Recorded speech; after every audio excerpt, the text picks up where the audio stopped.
नाम है देव प्रकाश मदान। आप देख रहे हैं न्यूज जीरो ग्राउंड।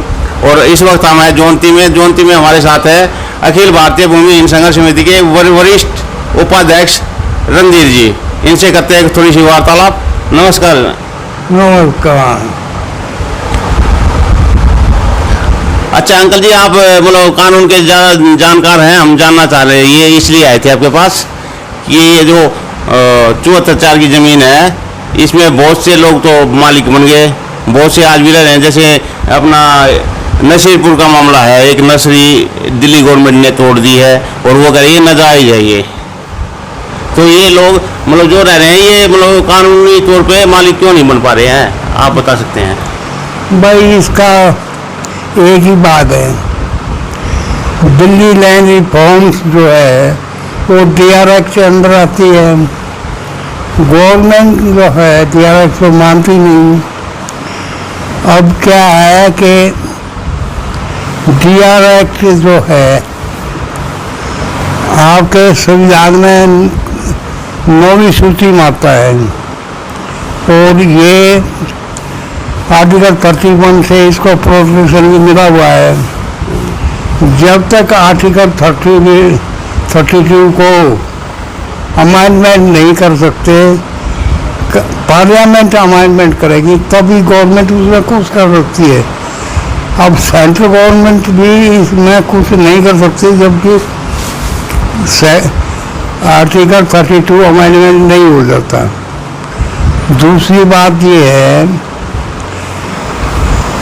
कोई भी कोर्ट होता है वो इंडिपेंडेंट होता है।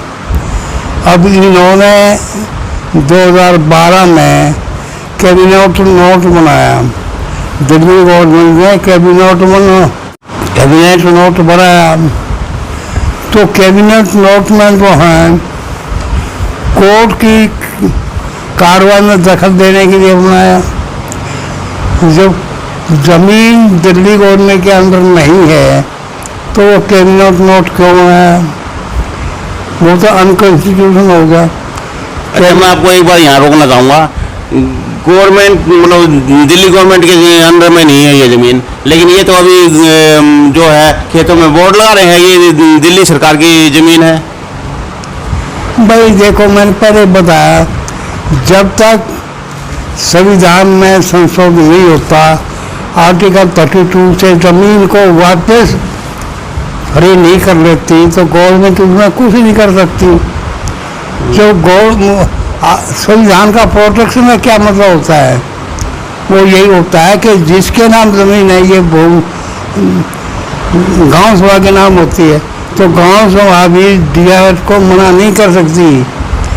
वो DRX में ये ज़मीन इसलिए है कि it is meant for agriculture purpose only, सब खेती बाड़ी के लिए ज़मीन है।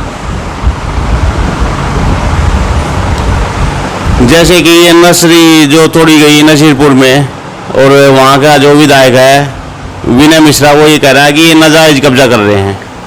ये अलॉटेड ज़मीन है, आप भी जानते हैं, वो नाजायज कैसे बता रहे हैं इसको? अरे भाई नाजायज तो अब यूँ तो ये MLA वगैरह तो कुछ भी कह देते हैं। अच्छा, अब उनकी गवर्नमेंट के पास कोई पावर तो है नहीं, ज़मीन तो सेंट्रल गवर्नमेंट की है।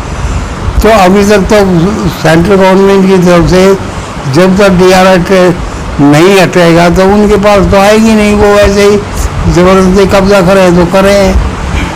यहाँ आपके पास जटखोड़ में भी मतलब दिल्ली गवर्नमेंट ने मतलब अपने बोर्ड लगा दिए हैं कि यह ज़मीन दिल्ली गवर्नमेंट की है। और जब दिल्ली गवर्नमेंट के पास हम जाते हैं तो ये कहते हैं कि मतलब हमारे हाथ में कोई मामला ही नहीं है ज़मीन का। ये क्या बदमाशी है इनकी? ये बदमाशी यही है कि ज़बरदस्ती कब्जा करो, लोगों को बेवकूफ़ बनाओ। वो तो कहते हैं सेंट्रल गवर्नमेंट के पास है, इधर जो होना अपने आप ज़बरदस्ती लोगों को।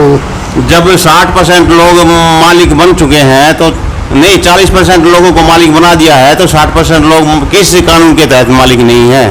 भाई ये भी एक सवाल है।